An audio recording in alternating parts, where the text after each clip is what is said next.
আলহামদুলিল্লাহ, আমরা অনেকেই কোয়েল পাখি পালন করি, কিন্তু আমাদের ডিম পাড়া কোয়েল পাখি হঠাৎ করে ডিম কমে যায়। তখন আমরা আমাদের কোয়েল পাখিকে ডিম 100% আনার জন্য অবশ্যই কোয়েল পাখিকে আমরা 3টি ওষুধ দিয়ে থাকি।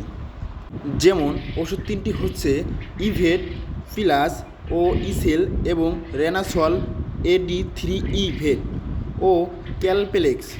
আমরা প্রতি সপ্তাহে প্রথম 3 দিন ওষুধ দিয়ে থাকি।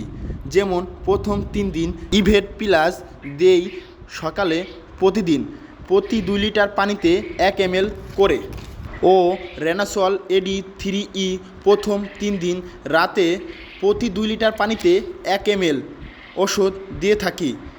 এভাবে আমরা প্রতি সপ্তাহে একটি কোর্স করি এবং প্রতি সপ্তাহে যে কোনো একদিন ক্যালপেলেক্স ওষুধটি দিব অবশ্যই। ইনশাল্লাহ আশা করতে পারি আমাদের কোয়েল পাখির 99% ডিম আসার সম্ভাবনা থাকবে।